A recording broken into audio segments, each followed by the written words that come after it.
सावधान इंडिया 100 दिन 100 fight backs में मैं सुशांत सिंह आपका स्वागत करता हूं। अपराध करने वाले से ज्यादा बड़ा गुनहगार वो होता है जो अपराध सहता है। ये बात सब जानते हैं, लेकिन ऐसे कितने लोग हैं जिन्हें जुर्म बर्दाश्त करना किसी भी सूरत में कबूल नहीं। सावधान इंडिया में हम आपको लगातार समाज के हर वर्ग में फैले अपराध से रूबरू करा रहे हैं। जाहिर है राजनीति भी इससे अछूती नहीं है। आज हम आपको एक ऐसी लड़की की कहानी दिखा रहे हैं जिसने बहुत कम उम्र में सिर्फ अपनी हिम्मत और साहस के दम पर राजनीति में फैले अपराध को चुनौती दी और समाज में एक मिसाल कायम की।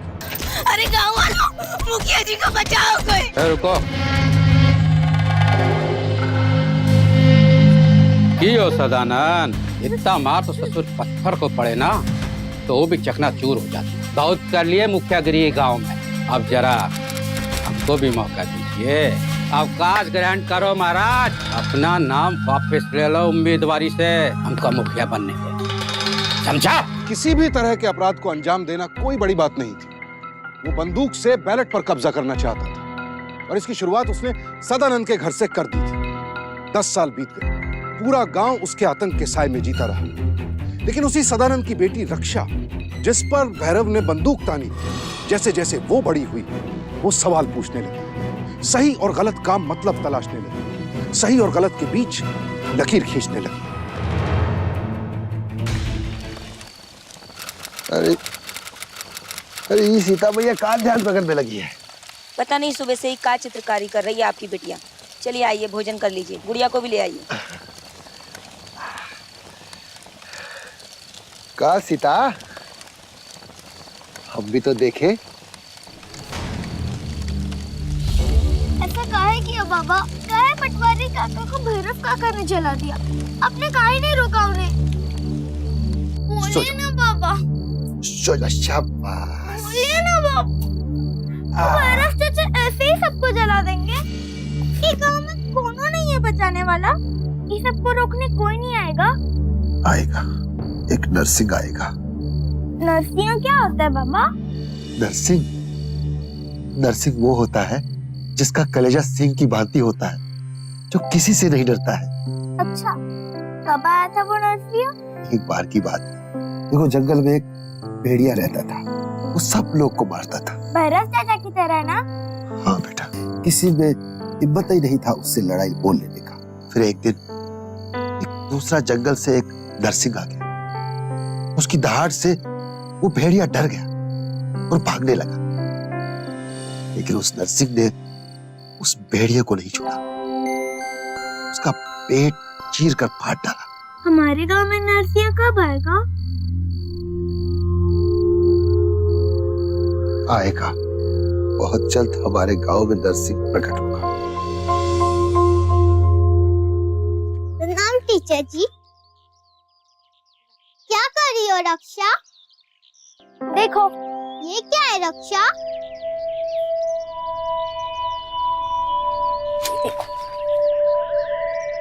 ये नरसिंह है और ये भेड़िया। एक दिन नरसिंह हमारे गांव में आएगा और सारे बुरे लोगों को खत्म कर देगा। चल हर्षवती, हमारी जगह है। वहाँ पीछे जाके बैठ जाओ ना, कितनी जगह है। हम पहले आए हैं। पहले आए पीछे, हम बढ़कर लगे, हम आगे बैठेंगे। चलो जाओ पीछे। दीदी दीदी, पीछे से नहीं दिखता। जो तुम कर रही हो वो बहुत गलत है। स्कूल में सब बराबर है और छोटे कद के बच्चे आगे बैठेंगे, ऐसा ही स्कूल का नियम है। बाबा, जब हमने सरपति को बताया कि नरसिंह आने वाला है, तब उसने मेरी बात मानी ही नहीं और हंसने लगी और उसने कहा कि ऐसा थोड़ी ना होता है, हमको ना बुद्धू आएगा। अरे ना, मेरी बिटिया बुद्धू थोड़ी हो सकती है।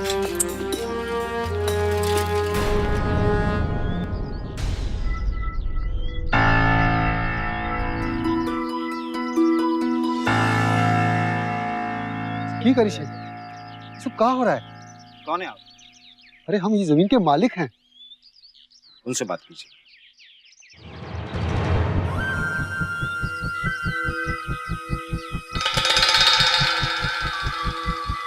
मुखिया जी, सब क्या हो रहा है हमारी जमीन पर? सरकार ही गांव में राहत के लिए तालाब बनवा रही। भाई तालाब खुदेगा तो गांव में रोजगार बढ़ेगा, मजूरी मिलेगा। और बारिश का पानी तालाब में आएगा तो गांव के ही काम आएगा ना। अरे लेकिन मुखिया जी, यहाँ तालाब कैसे खुदेगा? ये जगह तो ऊंचाई पे है, यहाँ पानी कैसे टिकेगा मुखिया जी? अरे सरकारी काम है, कर रहे हैं बेचारे। हमसे बिना पूछे। सदानंद भाई, सरकार को कोनों से पूछने का जरूरत है? और फिर मुआवजा तो मिल रहा है ना तुमको, पूरा 10,000। अरे लाखों की जमीन है ये, और हमको बेचनी भी नहीं है।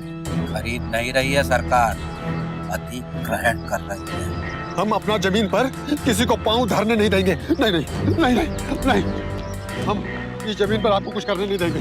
देखिए, ये हमारी जमीन है। अरे भैरव सिंह, क्या है ये सब?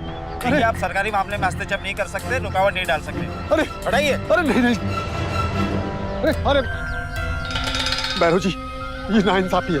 अरे मंदिर के पास काहे नहीं तालाब खुद सकता है, लेकिन नहीं, वो आपकी जमीन है, इसलिए ये जो आप करा रहे हैं ना, ये सब आपकी नौटंकी है साहब। हमरे खिलाफ बोलता है, हमरे खिलाफ बोलता है। चलो रे, करो सब काम शुरू। कुछ नहीं बचा। अकाल में ऊपर वाले मुखिया ने हमारी फसल छीन ली, और अकाल राहत के नाम पर नीचे वाले मुखिया ने जमीन ही छीन ली। कोनो रास्ता नहीं है अब, कोनो रास्ता नहीं बचा। एक रास्ता है पापा, चलो हम चलकर नरसिंह को ढूंढते। यही आसपास कोई गांव में होगा, मिल जाएगा। फिर हम उसे घर ले आएंगे और भैरव चाचा को पकड़वा देंगे। चलो बाबा, चलते हैं। नहीं आएगा कोई नरसिंह। आएगा बाबा, आप ही तो गए थे। झूठ बोले थे हम, तुमको बहलाने के लिए हम झूठ बोले थे। कोई नरसिंह नहीं आएगा। नैतिक, अनैतिक और उचित अनुचित के बीच का फर्क समझाने के लिए पौराणिक कहानियों और पात्रों का सहारा लेना समझ में आता है।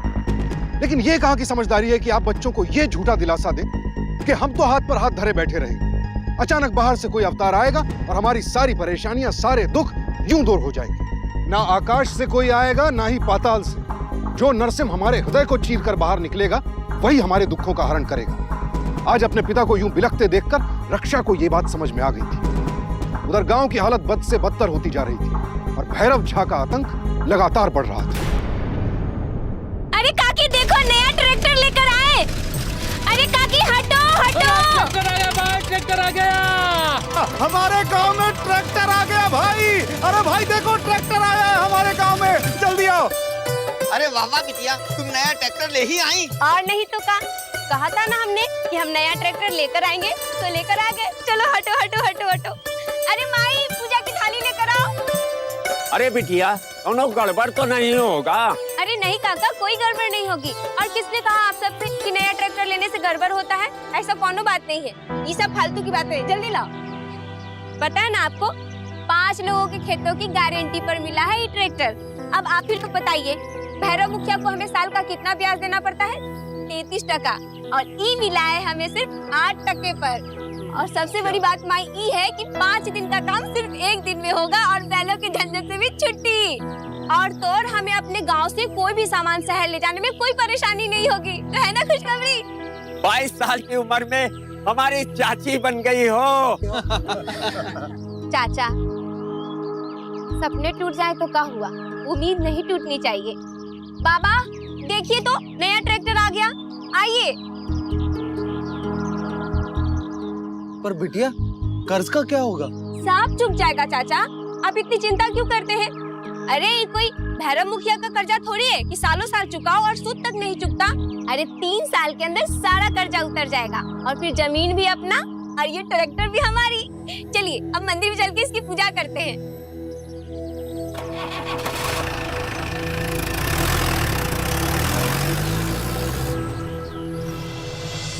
सुना है गांव में तरक्की की हवा चलने लगी है मालिक।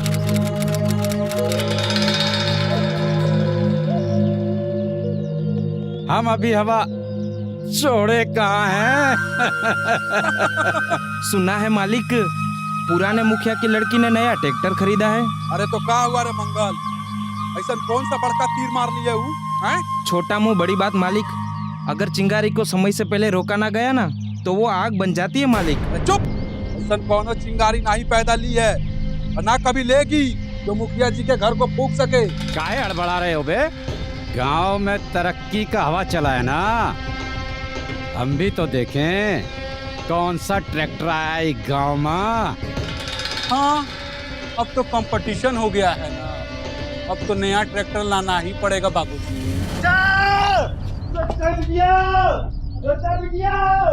रक्षा बिटिया बाहर निकलो। क्या हुआ काका? बिटिया गजब हो गया, रात में ट्रैक्टर बाहर खड़ा था, अब गायब हो गया। अरे ऐसा कैसे हो सकता है काका? का भाई दही चूड़ा खाओगे? तुम का हो भाई, कुछ बोलो। एक को दिन हुआ नहीं ट्रैक्टर आए और कोई चुरा लिए। चुरा लिया? नया ट्रैक्टर चुरा लिए? जी भाई, कितना कितना बुरा कांड हो रहा है इसका भाई। बहुत दुख हुआ आपका इस ट्रैक्टर का सुनकर। पर अब भी हम तुमको खाली हाथ नहीं ना भेजूंगा।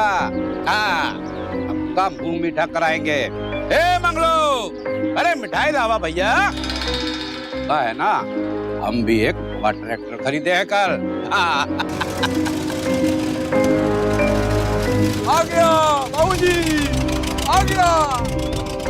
मालिक, ये तो हमारा ट्रैक्टर है। काली हम पटना से खरीद कर लाए हैं, और तो कहीं चोरी का नजर आ रहा है रे। चोरी का नजर। PR030A। पढ़ रहे जाहिल, पढ़। आपको पता है किस पर इल्जाम लगा रही हैं? गांव के मुखिया है वो। हमें मालूम है साहब, वो गांव के मुखिया हैं, मालिक नहीं है। और हाथ कंगन को आरसी का साहब, हम कह रहे हैं ना आपको, वो ट्रैक्टर का इंजन नंबर हमारे इस कागजात से मिलाइए, फिर आपको सब पता चल जाएगा। ये बात अगर गलत निकली तो आप काहे डरते हैं? आप हमारी बात मानिए, हम आपको बोल रहे हैं कि वो हमारा ट्रैक्टर है, लेकिन उसका नंबर प्लेट बदल दिया गया है। आप चलिए जांच पड़ताल कीजिए, आपको सब समझ में आ जाएगा। ठीक है, चलिए।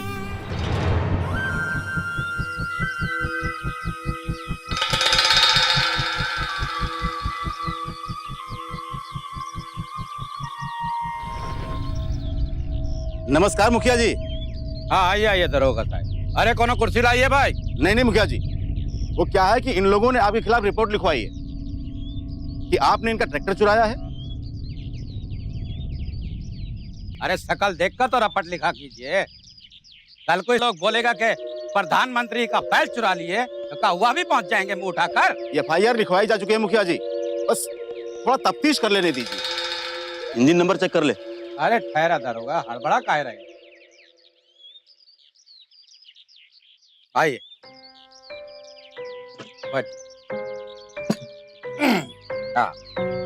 क्या है मुखिया जी, अगर इंजन नंबर इनके कागजातों से ना मिले तो दूध का दूध पानी का पानी हो जाएगा। नंबर वही है जो पेपरों में लिखा है। मतलब आप मानते हैं कि ट्रैक्टर इनका है? अरे इनका कहा भाई, सेल डीड है हमारे पास। हम ये ट्रैक्टर सेकंड हैंड खरीदे हैं। आज पेपर देने का बात था। ये ऐसे काहे बात कर रहे हैं? ये झूठ बोल रहे हैं साहब, हम काहे बेचेंगे अपना नया ट्रैक्टर? तो क्या हम झूठ बोल रहे हैं? ए बिटवा, जरा सेल लेटर तो लाइए। जी बाबूजी। ये लोगों को हम चोर नजर आ रहे हैं ना? ये रहा ट्रैक्टर का पेपर और ये रहा सेल पेपर। आप भी पढ़िए और इस अनपढ़ जाहिल को भी पढ़ाइए। पढ़ तू भी। पेपर तो सही है, इस पर तुम्हारा नाम लिखा हुआ है और नीचे अंगूठा है। लेकिन साहब, हम अंगूठे का निशान काहे लगाएंगे? हम पढ़े लिखे हैं, ये हमारे अंगूठे का निशान नहीं है। अंगूठा का निशान इसी का है इंस्पेक्टर, चाहे तो चेक कर लीजिए। पर हाँ दरोगा बाबू, हमारी शिकायत पर इसको गिरफ्तार कीजिए। हमरे साथ धोखाधड़ी और 420 करने के जुर्म में। हवलदार, ले चलो इन्हें थाने। लेकिन साहब हमारी बात मानिए, वो हमारा ट्रैक्टर है, सब झूठ ले चलो। बोल रहे हैं। अरे हमारा ट्रैक्टर है वो, हमारी नमस्कार। बात मानिए आप लोग, हमारा ट्रैक्टर है। हमारी बेटी को माफ कर दीजिए मुखिया जी, हमारी बेटी को माफ कर दीजिए, उसे छुड़ा दीजिए बाबू जी। तेरी बेटी भी अगर तेरी तरह गर्दन झुकाना सीख जाती ना तो ये नौबत ही ना आती। पर उस पर तो भूत चढ़ाए ना नेता बनने का, उकसा रही थी पूरे गांव को हमरे खिलाफ। अब जिंदगी भर जेल में सड़ेगी, चक्की पीसेगी चक्की। आप अपनी बेटी को छुड़वा दीजिए, हम उसे कहीं दूर भेज देंगे। हम अपना घर गिरवी रखकर बैंक का कर्जा उतारने का इंतजाम कर दिए हैं। आप ये ट्रैक्टर रख लीजिए, बस अपनी बेटी को छुड़वा दीजिए। ठीक है, लेकिन समझा देना होगा कि बेटी बनकर रहे, हमारा बाप बनने का कोशिश किया ना तो ये बार हम बख्शेंगे नहीं। चल बाहर निकाल जल्दी। ए, चल माफी मांग मुझे से। तेरे खिलाफ रिपोर्ट वापस ले लिया है और तू इसी पर इल्जाम लगा रही थी। कल ही हो हमारे बाबा से हमारी रिहाई के बदले। इतना मार पिटाई के बाद भी तोरा अकड़ नहीं गई है, पर तू है बहुत समझता। तुमरा एक जान के पीछे 3-3 बार हमारे साथ सौदा किया और हम तुमरा एक जान के पीछे उसका मुखियाई छीन ली। दूसर बार तोरा जमीन और ये बात तुमरा ट्रैक्टर। लेके जाए का? आज हमारे बाबा हमारी नजर में जितना उठे हैं ना तुम उतना ही गिर गए हो। और ये मत सोचना कि इतना सब कुछ होने के बाद हम तुम्हारा विरोध छोड़ देंगे। बहुत बढ़िया, बहुत बढ़िया। ये आग एक रोज तोहरे बाप के दिल में भी थी, आज से जमाना पहले। मरता हूँ फिर भी दबाए दिए। अरे तू तो लड़की जात है, कब तक टिकेगी हमारे सामने? एक लड़की ये आग तुमरे घर के चूल्हा में होनी चाहिए, तुमरे अंदर नहीं, समझी? वरना जल जाएगी। आग जलती नहीं जलाती है, और अपना हाथ संभाल कर रखना। अरे ले जाओ रे इसको, नहीं तो एक और क्राइम हो जाएगा। ले जा।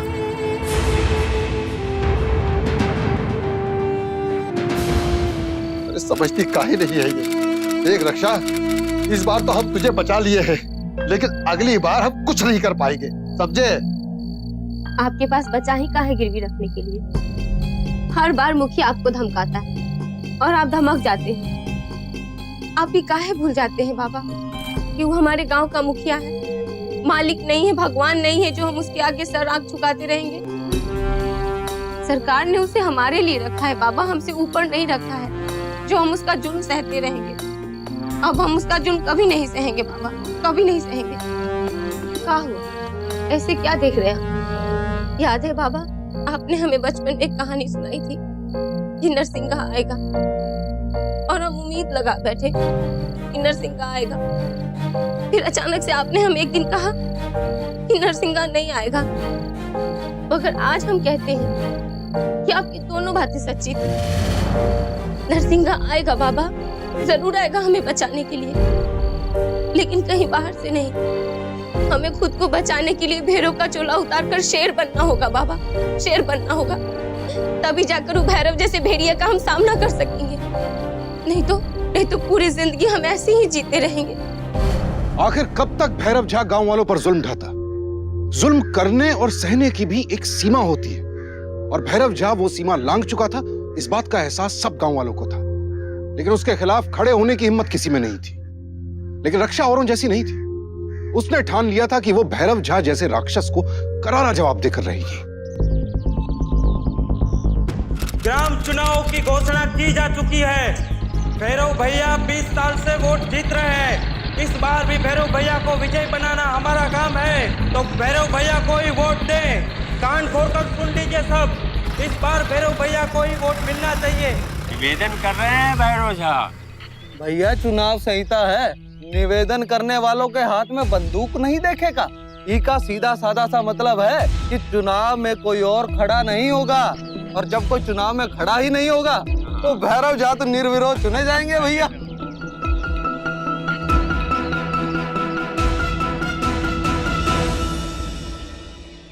इस पर साइन करिए। कहाँ? पर्चा है मुखिया के चुनाव के लिए। आप चिंता मत कीजिए, आपको वही लोग जिताएंगे जिन्होंने पहले आपको मुखिया बनाया था।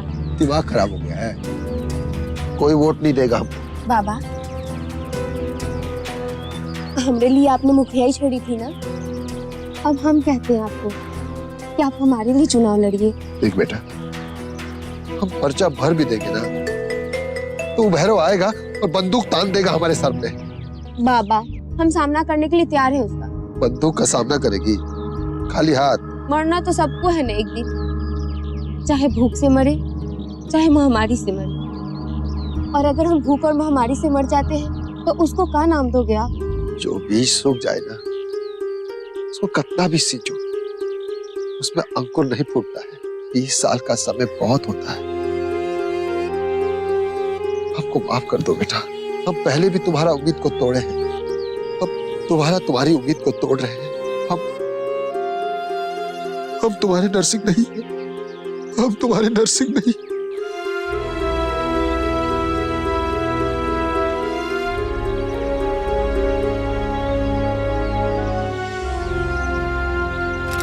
अरे बाजार गई थी का? बाबा कब से ढूंढ रहे हैं तुम्हें। अरे रक्षा, सवेरे सवेरे कहाँ से आ रही है? पर्चा भरने गई थी बाबा। बस 5 लोगों का समर्थन चाहिए ताकि हम चुनाव में खड़ा हो सके। आप समर्थन देंगे ना बाबा? की करी छे? अरे सुनिए, अरे तुमको अपना जान का फिक्र नहीं है, हमको तो है। इतना छोटा थी ना, इतना, तब से हम अपना कलेजे से सटा के रखे हैं। तुम्हारे लिए जिंदा हैं हम। अरे सुन रही है? अरे तुम ये चाहती है तू मरे और हम तुमको आग दें? अरे समझाइए इसको, चिड़िया की तरह पाला है तुमको, चिड़िया की तरह। हाँ हाँ बाबा, पता है आपने हमें उतने ही प्यार से पाला है जैसे एक चिड़िया अपने बच्चे को पालती है। लेकिन एक समय आता है ना जब वो चिड़िया अपने बच्चे को भगा देती है। पता है क्यों? ताकि वो घोंसला बनाना सीखे, उड़ना सीखे। और वैसे भी बाबा, इन 20 सालों में आपके अंदर विरोध की आग भले ठंडी हो चुकी है, लेकिन हमारे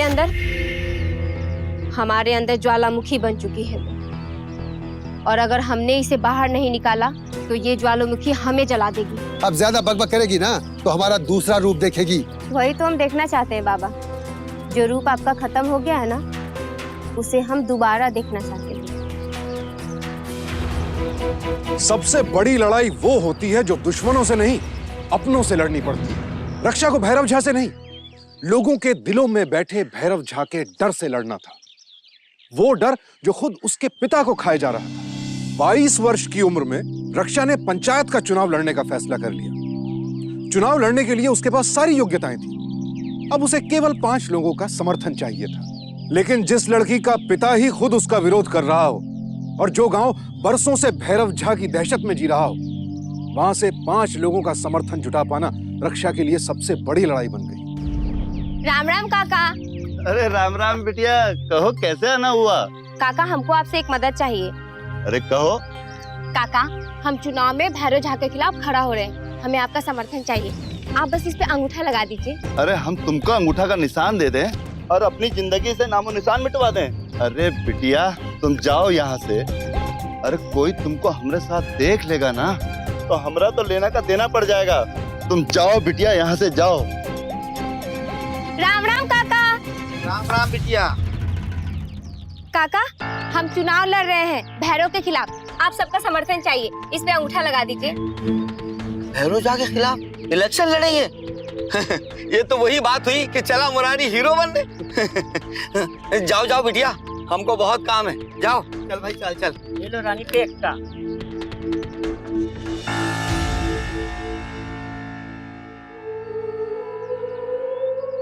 बोल रे मेरे साथी बोल, इस ढोलक पे कितने बोल, कब तक जुर्म सहोगे भैया, अब तो अपनी अखियां खोल, अखियां खोल, अखियां खोल। देखिए काका, आप लोग भैरव झा से मत डरिए, हम सब उसको ताकतवर बनाए हैं। हम सब चाहे ना तो उसकी ताकत ले सकते हैं। बस एक बार आप सब कोई हमारी बात को मानिए।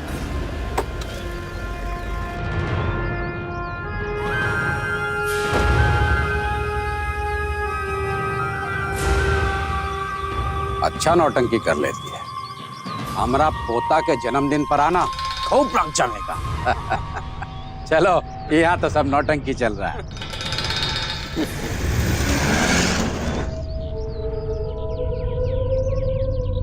अरे माथा हरा गईल, अब नाच गा गाना गाएगी, वोट मांगेगी, अपनी इज्जत मिट्टी में मिलाएगी। अरे काहे चिल्ला रहे हैं, तनिक शांति से काम कीजिए ना। अरे क्या शांति रखेंगे, शांति रखेंगे है? भैरव झा को जानती नहीं है ये, बाजार में काट डालेगा। गलती हमारी है, हमारे लाड प्यार ने इसे इतना जिद्दी बना दिया। अब इसे पटना भेज देंगे भाई के पास, कम से कम डर तो खत्म होगा।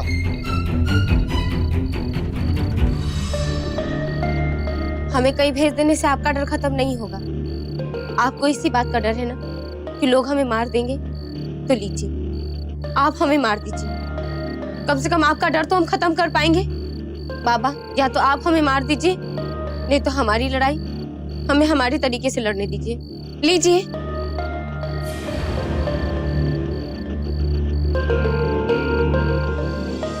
बोल रे मोरे साथी बोल, इस पोस्टर में कितने पोल? बोल रे मोरे साथी बोल, इस पोस्टर का कितना पोल?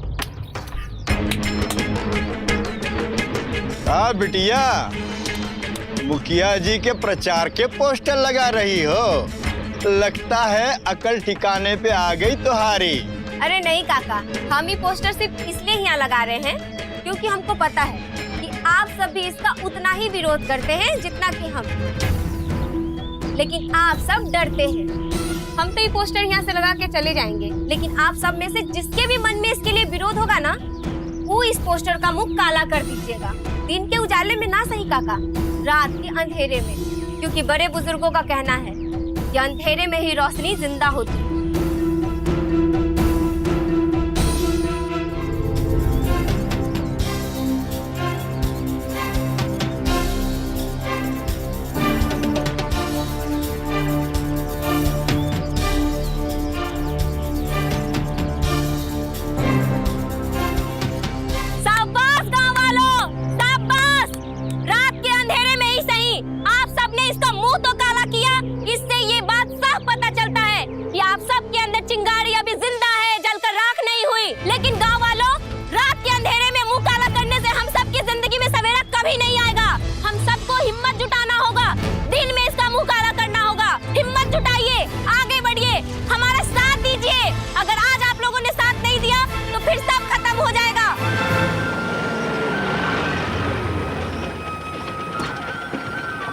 ही मेरे बाप के मुंह में कनिखा लगाई रे, बाप के मुंह में कालिख लगाएगी रे। कोई नहीं आएगा, सबको काट देंगे हम। आज तक अपनी बेटी की जान के लिए हम सहते रहे, लेकिन आज तुम हमारा बेटी को मारे, इसके मुंह पे कालिख पोत कर तुम हमको आईना दिखाए। सही कहती थी ये, जो दबेगा उसको दबाओगे। तुम जैसे भेड़ियों के लिए हम सबको नर्सिंग बनना पड़ेगा। ठीक नहीं किया सदानंद, इसका अंजाम तेरे को भुगतना ही पड़ेगा। भुगतना पड़ेगा। आज तेरी आंखों के सामने तेरी हार हो गई है। हम तो सिर्फ जूता मारे हैं ना, अब हमारी बिटिया तुमको लात मारकर तुम्हारी मुखिया की कुर्सी से हटाएगी, चुनाव में हराकर, और उसके समर्थन पत्र पे सबसे पहले दस्तखत करेंगे हम। चुनाव तो जब लड़ेगी जब चिंता बचेगी। ए मुखिया, अब हम तुम्हारा अन्याय बर्दाश्त नहीं करेंगे। बेहतर यही होगा कि तुम यहाँ से चुपचाप चले जाओ। चले जाओ यहाँ से, चले जाओ यहाँ से, चले जाओ यहाँ से। बरसों से आतंक के साए में सिसक रहे गांव वालों में अचानक विरोध की ताकत कहां से आ गई? डर और दहशत में दिन रात बसर करने वाले लोगों ने आखिर हिम्मत को कैसे अपना हथियार बना लिया? जाहिर है ये सब कुछ सिर्फ रक्षा के हौसले का नतीजा था, उसके संघर्ष के जज्बे का परिणाम था, जिसने गांव वालों और उसके पिता के दिल से डर को भगा दिया। रक्षा का नामांकन पत्र दाखिल हुआ। यह भैरव झा के लिए बहुत बड़ी चुनौती भी थी और चोट भी। 20 सालों में पहली बार किसी ने उसके वर्चस्व को ललकारा था। अच्छा चाचा, बहुत रात हो गया, कल फिर मिलते हैं। और ऐसे भी आचार संहिता लागू हो गया है, प्रचार तो बंद, लेकिन कल सुबह जरूर आइएगा वोट के लिए। हाँ, राम राम काका। हाँ, राम राम।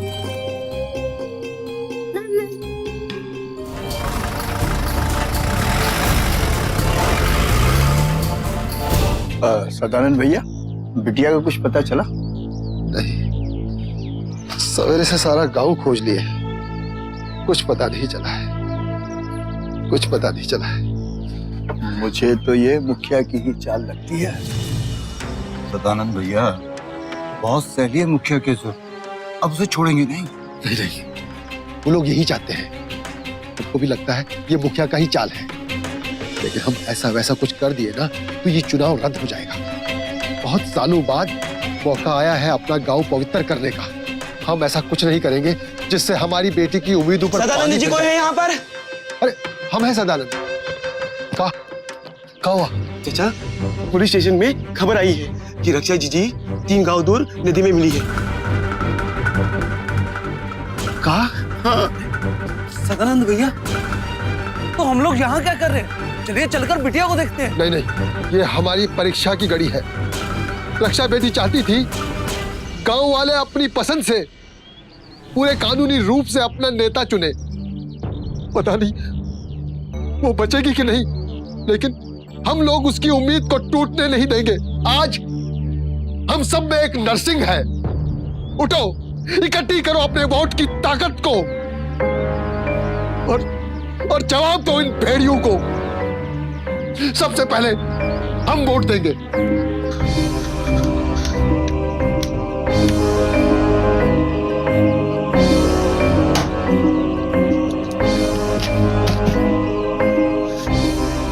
हम अपनी बेटी को संभालने जा रहे हैं, तुम लोग ये गांव को संभाल लो। तुम चिंता मत करो सदानंद भाई।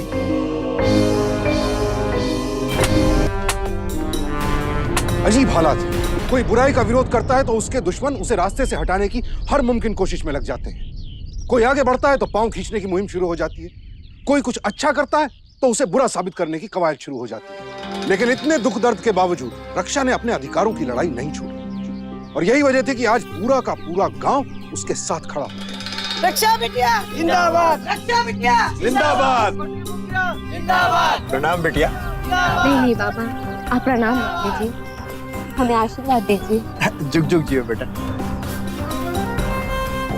सबसे पहले तो देरी से आए, इसके लिए आप सबसे माफी चाहते हैं। हम मुखिया बनने का शपथ भले ही हम आज ग्रहण कर रहे हैं, लेकिन हमने अपना काम उसी दिन शुरू कर दिया था जिस दिन हम चुनाव जीते थे।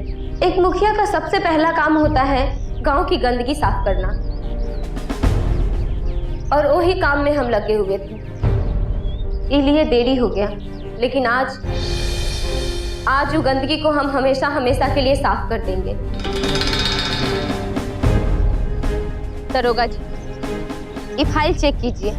इस फाइल में ग्राम सभा के साय में हो रहे सारे गड़बड़ी के कागजात और सबूत हैं।